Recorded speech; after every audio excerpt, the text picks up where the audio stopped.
فبأي آلاء ربكما تكذبان۔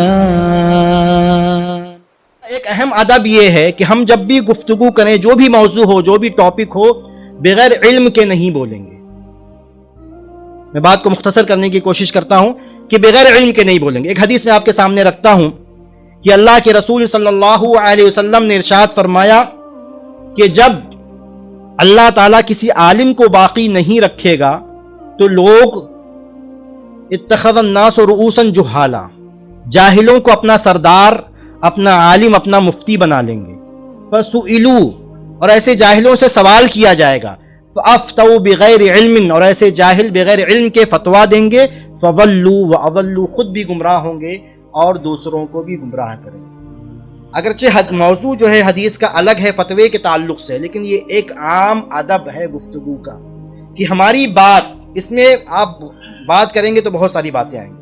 ایک عام ادب یہ ہے، چاہے آپ کی پرسنل گفتگو ہو، چاہے واٹس ایپ پہ گفتگو ہو، فون پر بات ہو، کہیں بھی ہو، ایک چیز کا ہمیں خیال رکھنا ہے اپنے گفتگو میں۔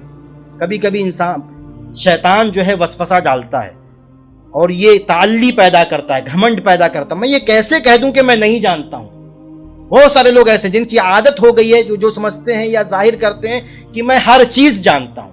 آپ ان سے ٹرین کی انکوائری پوچھیں تو بھی ہاں کہ کچھ نہ کچھ آپ کو بتا دیں گے۔ آپ جو ہے خبروں کے بارے میں پوچھیں تو بھی الٹا سیدھا آپ کچھ نہ کچھ بتا ہی دیں گے۔ ہر موضوع پر جو ہے کوئی شرعی بات پوچھیں تو بھی بتا دیں گے، کوئی طبی نسخہ پوچھیں کہ میرے پیٹ میں درد ہے تو آپ کو 4 نسخے بغیر علم کے بتا دیں گے۔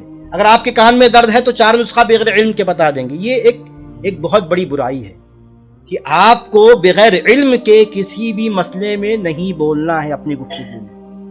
اگر کسی چیز کا آپ کو پکا علم ہے، پختہ علم ہے، جانکاری ہے پورے 100%، تو آپ بات بتائیے، لوگوں سے بات کیجئے کہ ہاں یہ ڈاکٹر، یہ فلاں فلاں جو بھی ہے، اور اپنے موضوع سے متعلق بات کیجئے، اپنے فیلڈ کے متعلق بات کیجئے، اور وہی بات کیجئے جس کے بارے میں آپ جانتے ہیں۔ یہ بہت بڑا ادب ہے کہ انسان وہی بات کرے جو جانتا ہے۔